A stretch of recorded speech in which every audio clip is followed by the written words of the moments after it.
If you're a pop culture junkie who loves TV, film, music, comedy, and other really important stuff, then you've come to the right place. Get ready and settle in for Classic Conversations, the best pop culture interviews in the world. That's right, we circled the globe so you don't have to. If you're ready to be the king of the water cooler, then you're ready for Classic Conversations with your host, Jeff Dwoskin. All right, Selma, thank you so much for that amazing introduction. You get the show going each and every week, and this week was no exception. Welcome, everybody, to episode 198 of Classic Conversations. As always, I am your host, Jeff Dwoskin. Great to have you back for another Classic Conversation. My guest today, originally hailing from the great state of Michigan, Rose Abdoo. You love Rose in Hacks, Gilmore Girls, That's So Raven, Reboot. Rose is amazing. She's hilarious. And that conversation is coming up in just a few seconds. And in these few seconds, I want to direct everyone's attention to last week's interview with the amazing Adrienne Barbeau. We dove deep into her career. Amazing conversation. If you haven't caught that one yet, definitely check it out. But now, without further ado, my conversation with the amazingly hilarious Rose Abdoo. Enjoy. All right, I'm excited to introduce my next guest, actress, sculptor, improv ninja. Is it okay? I called you a ninja? Sure. Loved her in Hacks, Reboot, Gilmore Girls, Parenthood, and a million other things. I'd love to list, but I want to get to the interview. If you have eyes, you've seen my next guest, Rose Abdoo. Hello. Hello. Very nice to be here with you. Oh, so great to have you on the show. I'm a big fan, and I'm excited. Oh, go green. Go white. Michigan. So we're both from Michigan, and so that's exciting. I love talking to people from Michigan. There's so many. There's so many people Me from too. And it's fun because Reboot actually has three of us that I know about. Keegan, Michael Key is Detroiter, and Judy Greer, and myself. Yeah. So we've got the Michigan connection with the show too. That's super fun. So you went to SL. I went to North Farmington. I went to Southfield High. Oh, you went to Southfield High. Okay. Yeah. Southfield. All right. So you went to Southfield High. I went to North Farmington. I loved growing up in this area. It's such a nice, the Midwest is so nice. Yes, it's beautiful. When friends post things on Facebook, this time of year, especially with, we went to the cider mill or the fall colors, I get so jealous. I really miss it. I want to be there. It is. It's so fun. It's like the Franklin cider mill. I don't know. There's a million different cider mills, but that's the one. That's the gold standard as far as I was concerned. I know. The cinnamon donuts. So good. They don't have their parking lot right though. They don't know the in and out. It's a lot of good places have crappy parking lots. You notice that? Yeah. It's part of it. You got to fight for your donuts and cider. Right. How bad do you really want to be here? Yeah. So your roots, MSU, it all kind of started at Michigan State. My oldest daughter went to MSU. I got a split family, one U of M, one at MSU. You look so young to have a college-age daughter. I have a college age and a graduate. Wow. But thank you.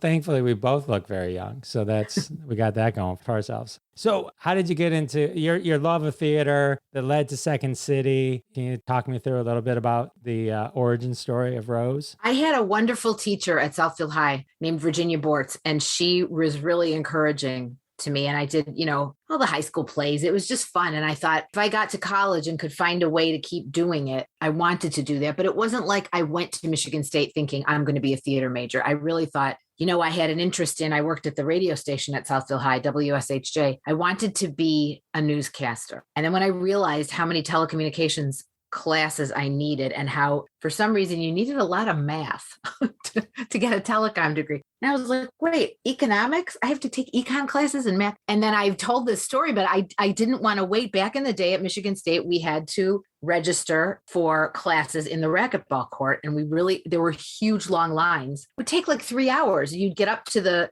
person with the little wooden box with the hanging Chad cards, the punch cards. And they would say, sorry, it's closed. And so it just kept happening that it's almost like the universe forced me into, I'd look over at the theater table, nobody in line. They had plenty of classes. So I just kept taking more and more. By that time, I got a communications degree, but I had so many theater classes. It seemed like this is what I'm doing. Then I met a guy. I actually knew him since I was like 5 years old. He was friends with his sister was friends with my sister, Bill Ellison. And he's a Michigan guy who said, you got to go to Second City. There's not a lot of women doing it right now. And at the time, there's 350 people auditioning for the troupe, and maybe they were picking 2 women. So I started taking classes. I moved to Chicago from Michigan, and I started taking classes at Second City. And I remember when I auditioned for Second City and the touring company, they were looking for a company of 6 people, and they saw 350 people, and they chose 2 women, Amy Sedaris and myself. So it was like, I was happy that I was so naive to not think, oh, the odds are stacked against me. I didn't even realize what I was going into. I just knew that I liked doing characters, and I did it. And I started working at Second City. So it was really like, I didn't get a theater degree. I didn't think, I want to pursue,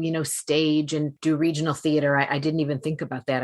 I kind of hated waiting in line. So it just kind of happened. And then I just kept getting at Second City. I really enjoyed the work there. And I met some unbelievably talented people. I was there during the Mike Myers, Chris Farley, Stephen Colbert, Stephen Carell. They were all in the companies at the same time that I was. And we learned a lot from each other. It was an incredible experience. Would you happen to have a memory of a Chris Farley skit that was performed at Second City called Whale Boy? Yes, of course. Yes.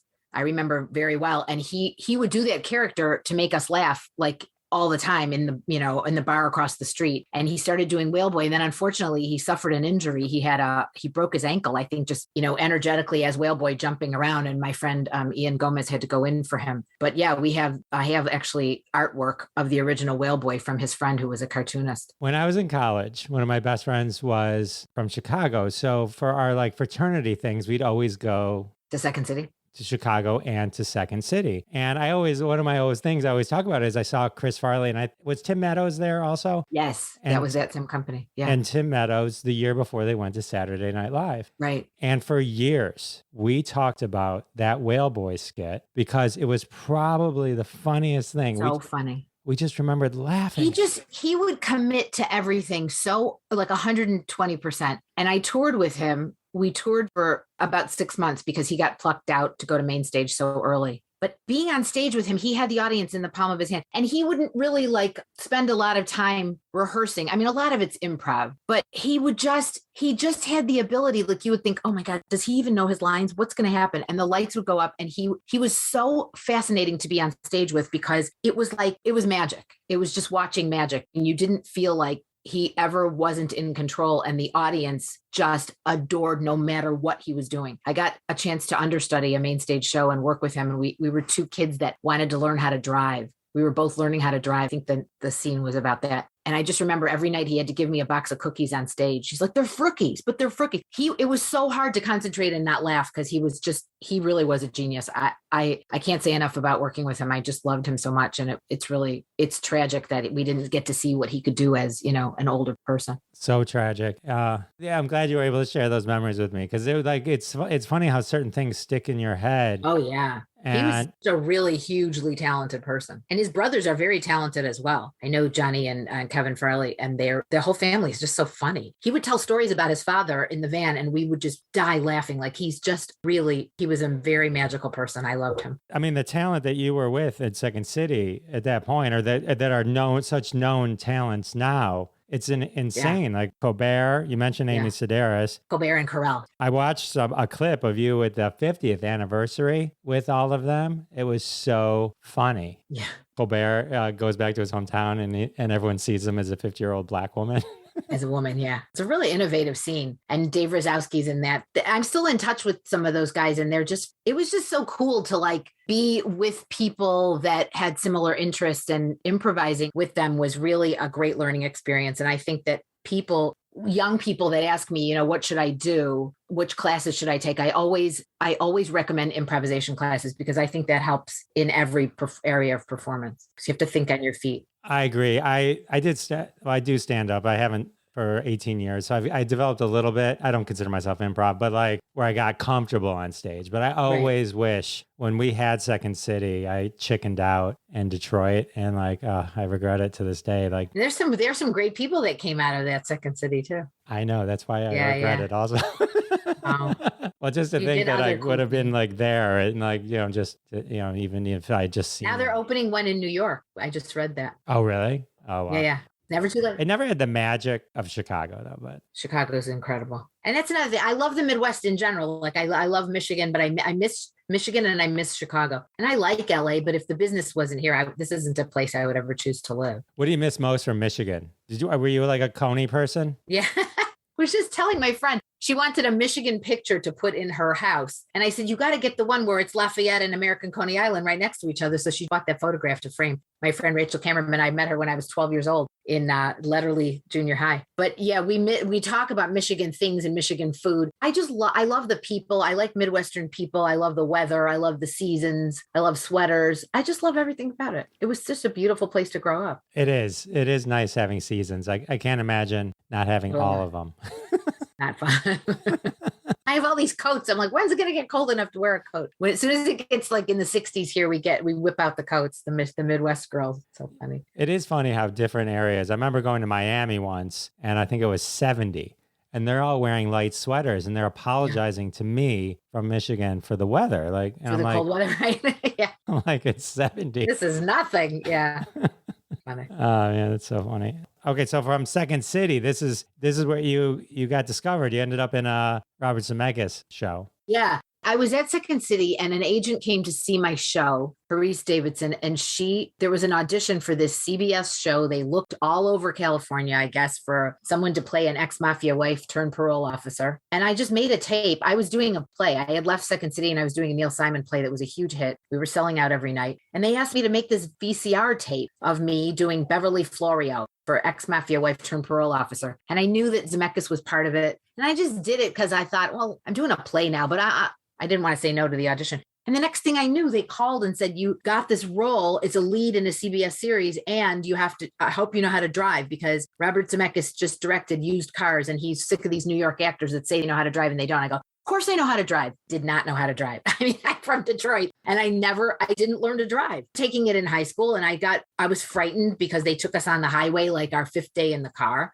And I moved to Chicago. I didn't have a car. I didn't have a car at Michigan State. I didn't have a car in Chicago. So I had to take driving lessons in 3-hour increments to learn how to drive to play this mafia wife. And the first day on set, I had to get behind an Arizona patrol car and drive this car and hit a mark. I mean, it was crazy, but I did it. And I'm glad I did it. I'm glad that that's my story of learning to drive, was having to drive on camera. And I did 8 episodes of the TV series, but it was really baptism by fire. That's awesome. I found a January 19, 1993, Lansing State Journal article. Most of the article was touting you and your big move. But it says, she's a wonderful actress, but she also has this sense of what's funny, Robert Zemeckis. Wow. I didn't even know that. That's really nice to hear. I can send you a PDF of the article. Yeah, please do.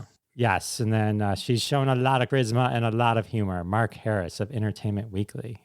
I've always liked him. He's always nice to me. I like that guy. So yeah, this is all in this article. So that's pretty cool. It's always fun to find like old articles. Where there's always gems sitting out there. Thank you. Yeah. Well, you know. What good is the internet if it's not finding? Right. Remember back in the day, you'd have to go remember the word microfiche. You'd have to go and like scroll in the library and like scroll through like a film strip of articles. Oh, I know exactly what you're talking about, but I'm gonna have to put links in the show notes to microfiche, VCR, and what and here's how old she is. I'll say something. I got all this too. And like, that's exactly how with your college experience, same thing. Yeah. Used to go and get a card. And if they're I'll say some other antiquated things by this time. Yeah. The punch cards. People can't even imagine registering like that, where there was, those little index cards with the holes in them. So crazy. I know. It's so crazy.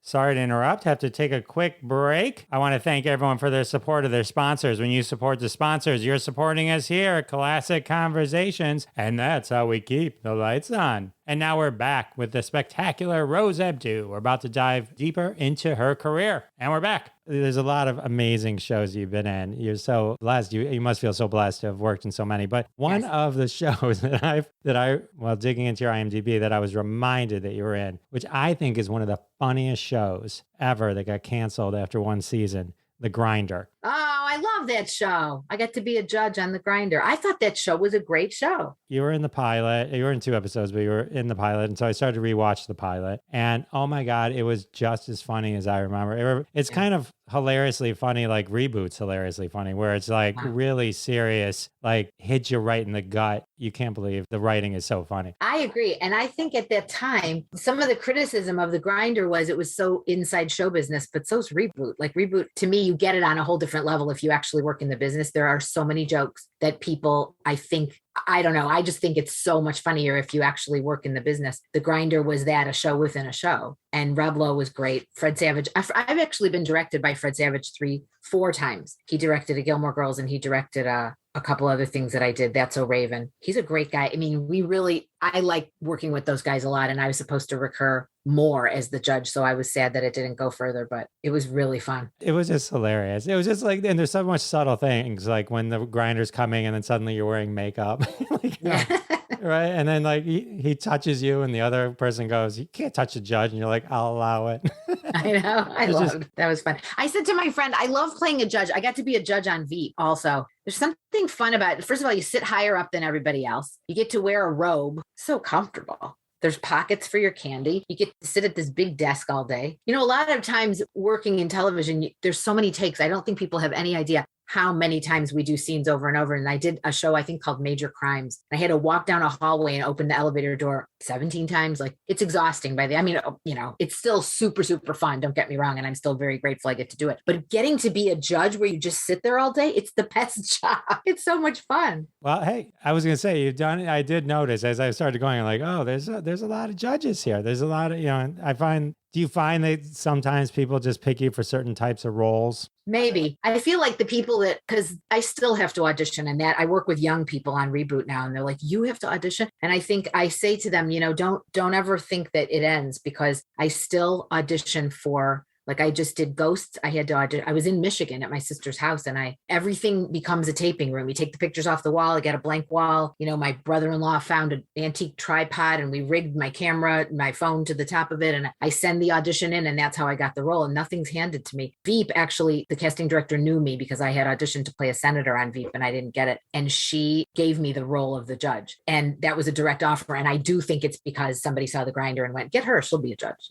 Sometimes that happens. She wears a robe so well. Yeah, she looks amazing. She enjoys the pocket. She looks amazing in robes. But congratulations on Ghost. That's like, that just broke, that news. Yes, that was weird because they took all the pictures off my own Instagram. I was just meant, because you're not supposed to tell anything about the plot or who I play, but I did say that I was enjoying time in Montreal with Rose McIver, who's just fantastic. And we realized that we took the same Zumba class and we lived in the same neighborhood, and we were all the way in Montreal, discovering that we only lived a few blocks from each other in LA. Next thing I knew, TV Line did a story, and they had taken all the pictures off my own Instagram and said, we happen to know, like it was like a old fashioned, gossip item or something. It was so funny. That show is really super popular. And that cast is so fun. I can't wait. I think my episode's going to be on in November. That's exciting. That's super fun. That is super fun. Well, are you playing a judge? I'm just kidding.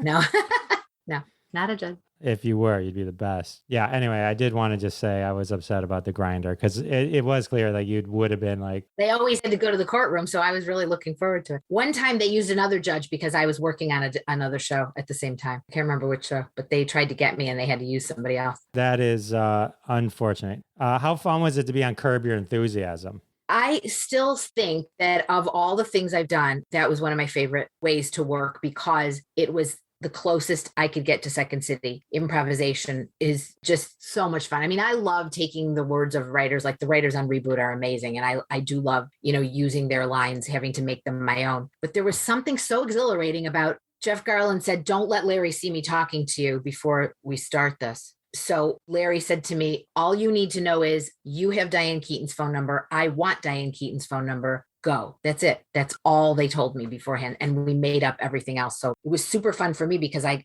made him laugh a couple of times. They had to cut because he was really laughing, breaking character laughing. I just saw him at the Emmy party and he remembered everything. And that was many seasons ago. I mean, Curb's been on forever. And it was the first season, I think the 5th episode, named the interior decorator. And I was the interior decorator. And we laughed about doing the scene because Andy Ackerman was one of the directors and he used to direct Seinfeld. And he just whispered to me, before the take, he goes, this time try and make out with Larry. But he didn't tell Larry that I was going to do that. So what you see in the final show is me surprising Larry with trying to kiss him. And it was just so funny. And I was thinking nowadays they probably wouldn't even do that because it would be considered like you'd need an intimacy coordinator or something. But it was just, he's so funny. We really had a ball. I loved that job. I thought it turned out great. You know, a lot of times you do stuff and they cut a lot of stuff. They put almost everything we did in. So it made me happy. It was really funny.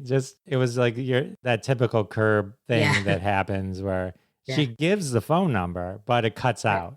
Right. And then I'm like, I can't do that. I can't. So that's me. And that's a Spanish character it's me imitating my own mother is from Dominican Republic. And I imitated my mother, a version of my mother in That's So Raven and in Curb and now in Hacks. They're all sort of related with the accent. I enjoy that. You enjoy paying homage to your mom. And yes, she's a very funny person. And she said, when I auditioned for my best friend's wedding, the director was like, your character, it seems so real. I said, oh, well, it's actually based on my mother because I played the seamstress in my best friend's wedding. Another role that there were no lines and I made up lines based on my mother used to make people wedding gowns. So I said to the director, my mother actually does this. She fits people in dresses and she makes wedding gowns for people. And he said, would your mother like to audition for me? I said, no, I'm not going to compete against my own mother. So I told my mother, she said, you know, honey, you are really stopping me from having another career. I could be on camera if, and she was totally kidding. She would not want to do that. But it was really funny that she goes, you know, imitating mama has given you a lot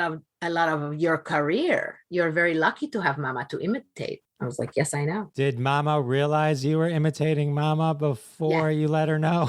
Well, I did a one-person show and I would imitate her. And then she said to the people afterwards that came up to her, oh, when Chalk's like you, it's funny. And she goes, you know something? I don't realize I have an accent until I hear her talk like me. And then I say, oh, I have an accent.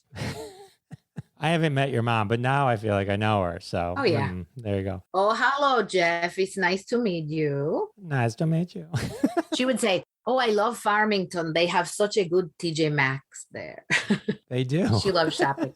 She's 95. Oh, really? Oh, yeah, wow. She's still really funny. Oh, that's so funny. Did you get your humor from your mom? My mom and my dad. My dad was like really quiet, George Burns style funny, like very dry and he would say such funny things really quietly. Yeah, they were both funny. They were laughing all the time, my parents. My mother said the key to a good, successful relationship is you have to make it, honey, you have to laugh at the same thing. Maybe other people don't understand the thing you are laughing at, but the two of you understand. And that's the key. So I always thought about that. And I actually have a very funny husband. He makes me laugh all the time. That's important. I listened to your Stronger Words speech. Oh, you did? Oh my gosh. You know more about me than a lot of people. I found it was beautiful. And it was just how you just talked about your parents and how they define love and then how you paralleled it to the love you have with your husband and meeting him. And actually there was that one line about the dog in there that got me. Oh. They love you forever, but only break your heart once. Yes. My husband just said that. We actually have very dear friends that just lost their dog. And he said one day, you know, they bring you joy 1,000,000 times and they only break your heart once.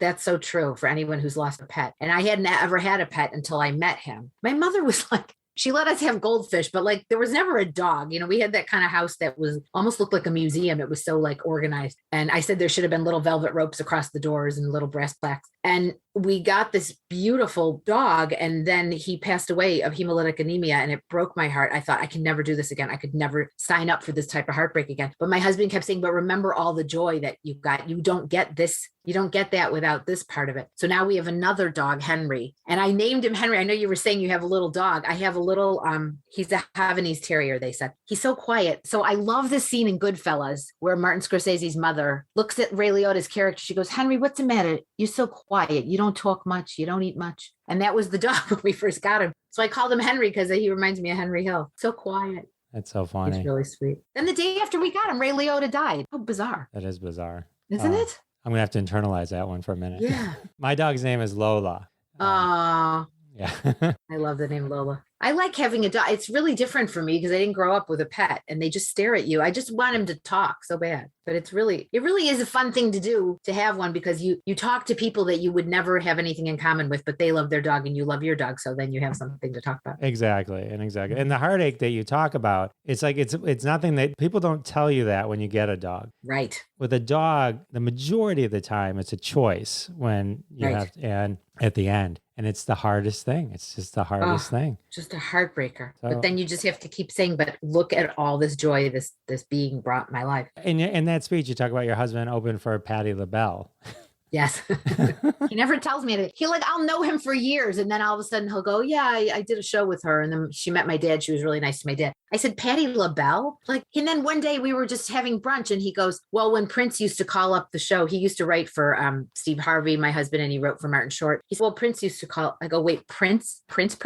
Like Prince, the artist formerly known as Prince plus Prince. And he said, yeah, I used to talk to him on the phone. So he had all these, he had lived a whole life before we met. We met at 39. We were 38 and 39. He's met and worked with a lot of people, but he's really funny. And he actually is an animator and he draws on napkins, but he also does other things. But his site, I love for people to know this because it's matanapkin.com. And he does a lot of really cool drawings and makes me laugh every day. So people should know about him too. All right, I'll put a link in the show notes. I started to go down that rabbit hole. I found it because when I first read it, I thought it was Matt, and then the A went to the last name, and I'm like, what are the odds that Rose was named?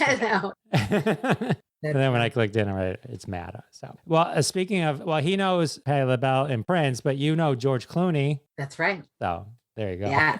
That was really fun job. That's another one that I auditioned for. And I thought, I have a day on a George Clooney movie. Then I go to the wardrobe fitting and she had 15 outfits. I said, how many days am I working on this? And she goes, a month. So I didn't realize how big the part was because the audition was so small. I think I just had to say 2 lines in the audition. And he picked me off a videotape also. So I'm very lucky that I didn't meet him at the audition in person. He just knew from the videotape. He just said, I just knew you'd be the perfect person to play this film editor. And they actually introduced me to the real lady, Millie Lerner, who I played. She used to edit the footage for the show. It was incredible playing a person who still was living and could tell me about the McCarthy era. David Strathairn, I thought, did an incredible job playing Edward R. Murrow. It was a very cool project and one of my favorite movie experiences for sure. That was Good Night and Good Night and Luck. Good Luck.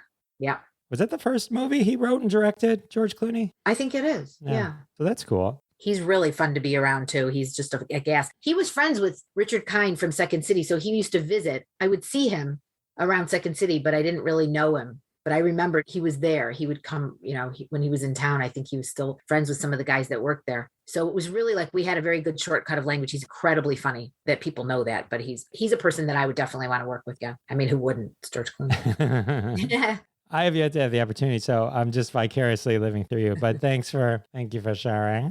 For anyone listening, he's everything you want him to be and more, really. Is it when you said you're glad he picked you off a tape? Would it have been nervous to audition in front of George Clooney? No, I think it would have been funny because I know a friend of his. We have a friend in common, and that would have been funny to talk about with him. I miss the days. I was just telling someone the other day. I miss the days of meeting casting people and producers in person because now, since the pandemic, all the tapes are made in this room that I'm in right now, and I have to send the tape in. So you just make it on your phone and send it. The agents send it to the proper channels. But I've booked work that way, so I know it works. But I miss the in-person meeting the people and getting feedback from them and taking notes and stuff like that. I really miss that part of it. Live performance. There's an energy in the room, right? Right. Exactly. Because you're a theater person, right? At heart, right? So it's it's your chance to do a little play that day for the people, and that now I'm just doing it in my own little room. In a way, I enjoy this too because I get to do it my way. No one gives me any notes. I just choose the way I want to do it and send it out there. But I do like the live performance part of it. When I would do stand-up comedy and then I would try out for, a festival or something in an audition process where you're in a room talking into a mic that doesn't project and there's just 3 people there staring at you. Hard. It's this isn't stand-up comedy. Right. Very hard to do. So I can imagine just filming yourself. You have to really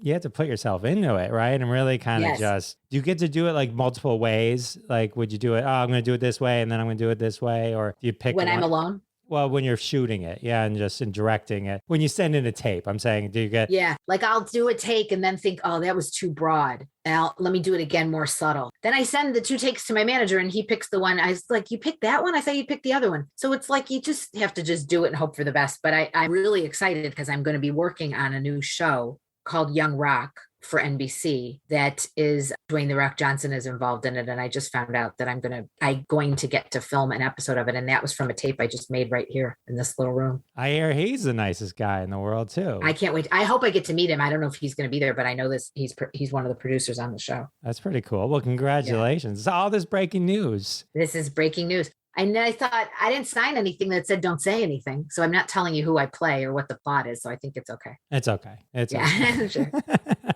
As we continue the competition between you and your husband and who you've met, Barbra Streisand's on your list. That's right.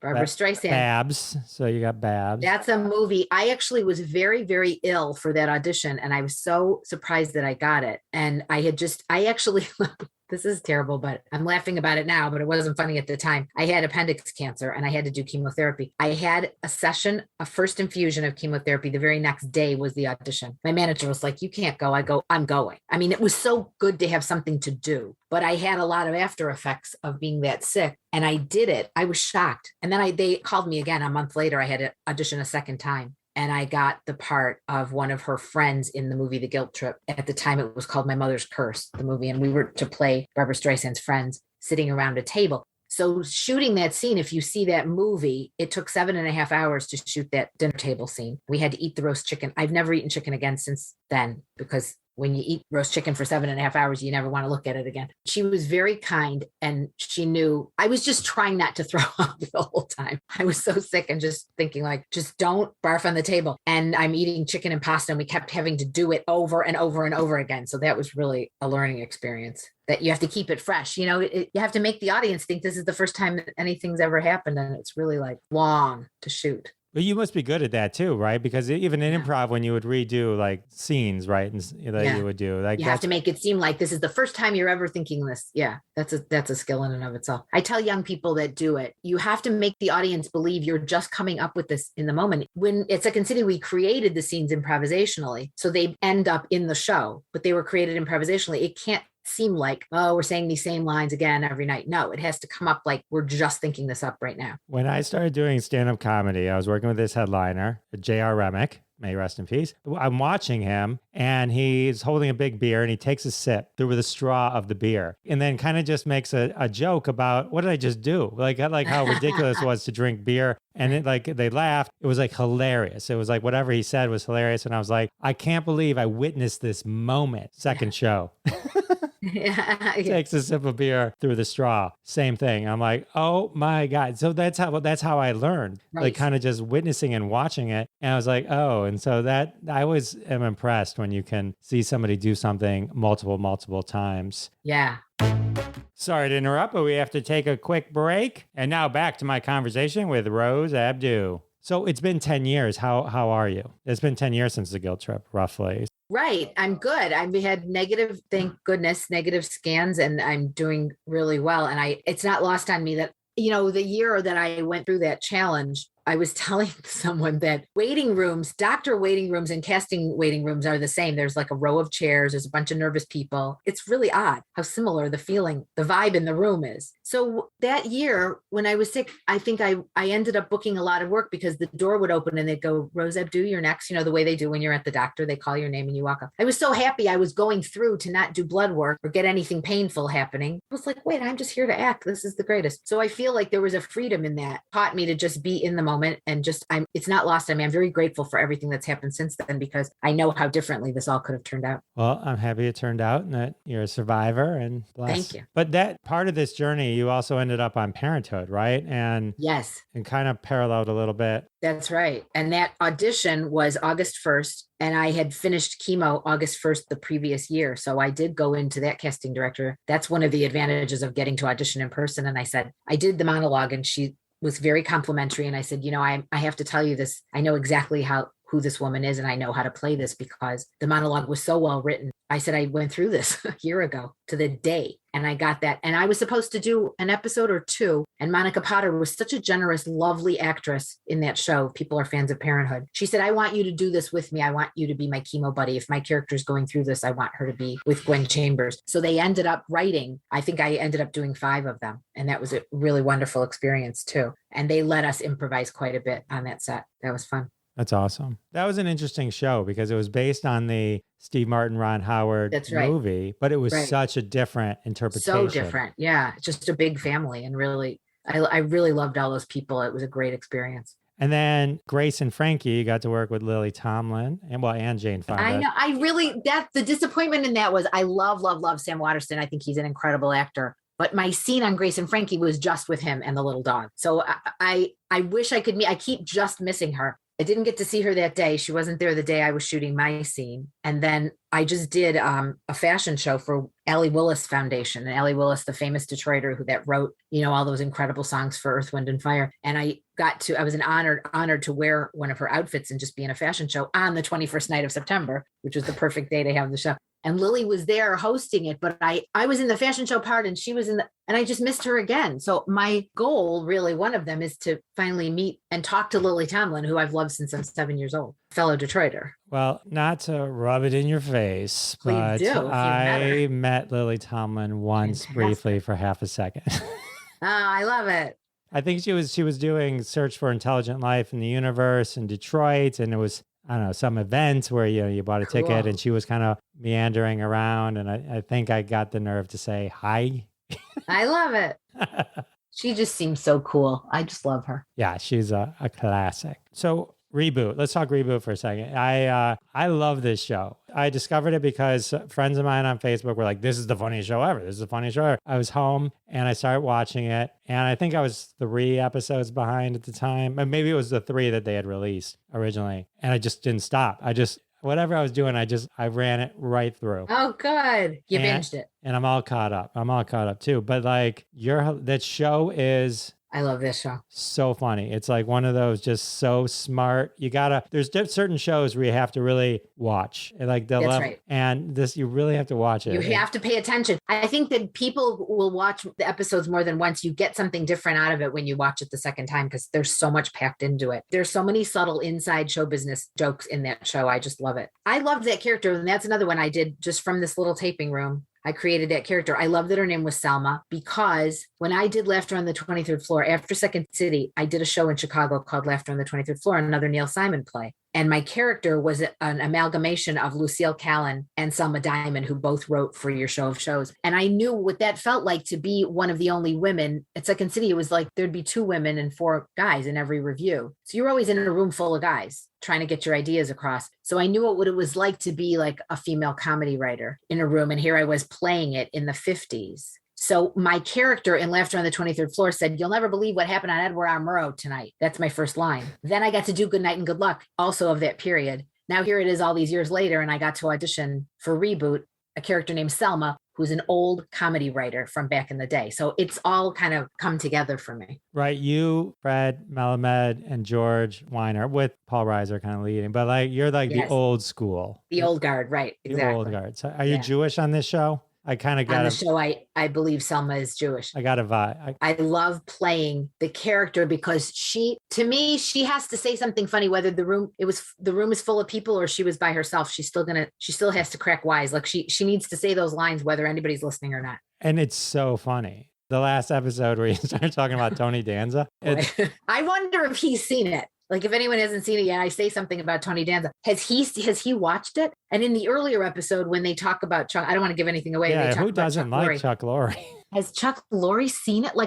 I want to know. Steve Levitan is the nicest guy. He's a Midwest guy. I found out he's from Illinois. He's from the Chicago area too. Is he friends with him? I need to ask him next time I see him. Hopefully I see him again. Is it an inside joke where he's friends with him or are they arch enemies? It's so funny to me, the kinds of people that they're picking out. Even the Gabe Kaplan reference just made me laugh so hard. The writers on that show are incredible. And when he said the line that I say to Paul Reiser about the 83 Sixers, the writer just threw that line out verbally and I just said it. That is, they've been very nice about complimenting what it's like to have improvisationally trained actors on set, because I don't need the line written down where I have to look at it a bunch of times before I say it. They throw it out and then you just repeat. We do different takes of the lines and they're all those writers are incredible. I just love them. It's also funny just with the newer woke Yeah, PC. it's fun to be around them. And they teach me as people, as young people, they've taught us a lot about what's politically correct nowadays and what isn't. So it's like a show within a show for us too, because we're learning from them as people as well as their characters. Right. And it's so funny. But the layers of the show, like I rewatched the first show because I was like, after I binged it, usually we have shows, my wife and I, we watch together, and then there's individual ones. We do too. And I didn't mean to watch. I was like, once I realized, I'm like, oh, this is a show I should be watching with my wife. This is right. So did you watch it again with her, I hope? I sat down and I said, I'm going to watch the pilot with you. Okay. And then if you like it, you keep going and catch up, and then we'll continue together, which is what happened. But in rewatching the pilot, I realized that the reveal at the end of the pilot, if you rewatch, there's a lot of clues that you would never catch. You would just never. That's right. That's right. You have to see it more than once. Yeah. But in going back, it was there. And I'm like, that's really clever. That's really clever. I like what you're saying, because hopefully if someone's listening that hasn't watched it yet, it's going to make them curious enough to tune in. I was so happy that Hulu, it's not easy to watch TV nowadays. I love getting on a network show where I can tell, my mother's friends, that age of people, like, what is this? What is it streaming on? What? I mean, if I didn't have John to fix, like, he got me the Roku and taught me how to set up the Hulu. And there's just so many shows. There's so many different channels. And I'm still old school where I'm like, there's supposed to be channel 2, 4, and 7. Right. So I love that people are finding it because it's on Hulu. I think it's one of those things that people are really kind of talking about, and they're sharing that they're watching it. Right. The downside of all those things, it's hard to find things. And probably the upside is you don't need as many people to watch to get multiple seasons. Right? It's true. And hopefully, I really, really hope we get a season 2, because I would love to see where they take all the characters. Yeah, because we only did 8 of them. All right, so they're pending. They got to do a season 2. Everyone seems to be talking about this show. I mean, he's I would think they'd want to be in business with him. I thought Modern Family was a great show too. I mean, every character. I'll tell you one thing about Reboot is, and I want to just talk about Hacks for a second too, which is amazing. Is I'm watching it and I'm like, I Google Reboot. And I'm like, because I go, this guy looks like Johnny Knoxville, but he's too good. I know. This actor is just too good of an actor. Funny. Does he just look? He's finally get a chance to do some real he's the nicest guy. He came up to me at the party because we didn't, our characters don't interact. And he said, we got to do a season 2 so we can do something together. He's just been so nice to me. And he actually, I said to my husband, we just celebrated our 13th anniversary and I put it on Instagram. First person to wish us happy anniversary was Johnny Knoxville. I said, that's what's so interesting about this business. Like, did you ever think we would know Johnny Knoxville? He's so funny. And my husband, that's another movie that he said, you have to watch this. I said, I know my taste. I'm not going to like it. And I could not stop laughing. He just always makes me laugh. Jackass stuff is hilarious, but funny. It's weird and funny. I just didn't expect him to be such a good. I know. He's really good. And even Lawrence Pressman is great too. He's fantastic. He's so funny. He's good in everything he's done. You're also in Hacks. So you're in 2 shows that I love at the same exact time, basically. Thank you. There are 2 shows that I said to my husband, I would watch both of them if I was in them or not. Like, they're in my taste. That's the 2 shows that I would want to be in. And I am in. So that's really cool. Hack season 2 is better than season 1. And I say that is when season 2 can be better than season 1. Yeah. Yes, very special. Because, a lot of shows, they always call it the sophomore slump. It did not suffer from that. I think season 2 surpassed season 1, and the writing is super sharp. They're a great group of people to work with too. And I was happy to be in as many as I was because they go on the road. And I knew that my character, was back at the house. But then I was so delighted that Deborah Vance has an LA house that Josefina could show up. But now I will be very curious to see where they take it in season 3 and what's going to happen. I know nothing. I know that they have asked me to do a few more of them, but I don't know what my character is going to be doing. Got it. So for sure, season 3, and then yes. They must have had a plan. I find if they have a plan, then your season 2 can be better. And that's not knocking. Season 1 is one of the best premiere seasons of. I think they have a big overall plan, and they were saving a lot of the things for season 2 that they thought up back when they first conceptualized the show.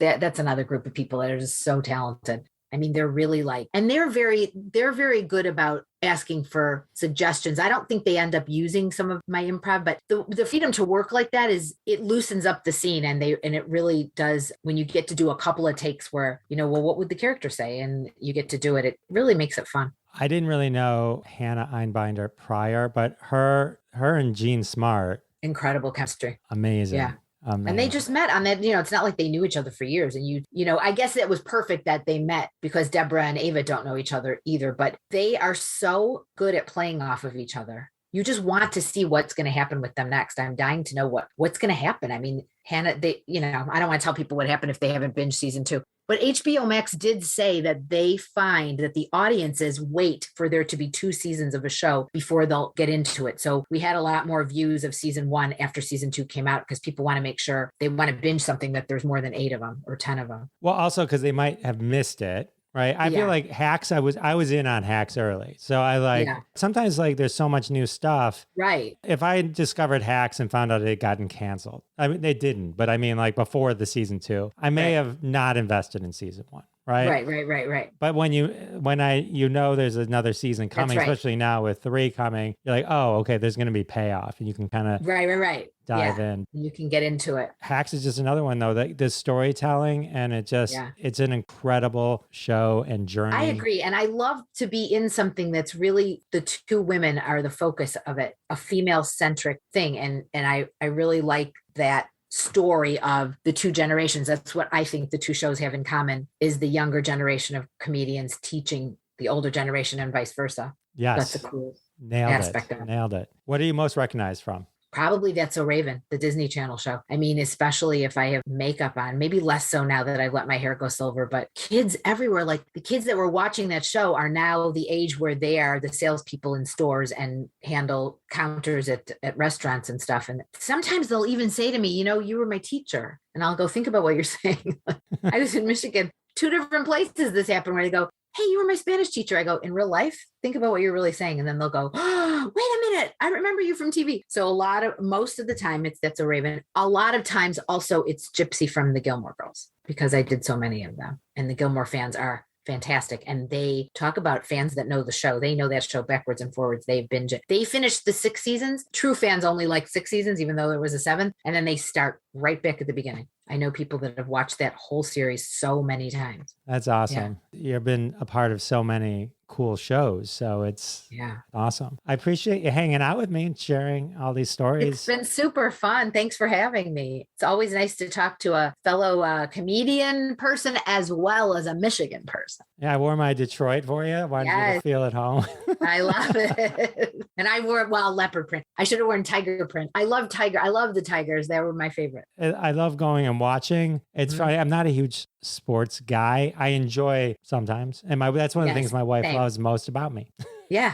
I have to say, that's like John. Yeah. Where it's like you just in it just enough. Your whole life doesn't revolve around it, but you still are a fan. I love it. Where do you hang out online? Where can people find you online? So my Instagram is Rose Abdoo, at Rose Abdoo, just my name, RoseAbdoo. And that's, please come follow me. That would be great. Awesome. I'll put links in the show notes. Thank you so much. Thank you very much. It was very nice to meet you. Very nice to meet you. Take care. That was the amazing Rose Abdoo. If you guys don't watch Hacks and Reboot, those are her most recent shows that she's on, series rather. Those are both incredible series. Hacks is on Amazon Prime and Reboot is on Hulu. Both amazing, amazing shows. It was so great reminiscing about Michigan with Rose. Little Franklin Cider Mill shout out there. I'll have to call them and let them know. And on a personal note, reminiscing about that Whale Boy skit. Oh man, that's a skit that's lived on in infamy with me and my friends ever since we saw Chris Farley perform that live at Second City in Chicago. All right. Well, thank you guys for joining me once again. I can't believe the interview's over. That means the episode is over. Episode 198 has come to a close. I want to thank again my amazing guest, Rose Abdoo. And of course, I want to thank all of you for coming back week after week. It means the world to me, and I'll see you next time.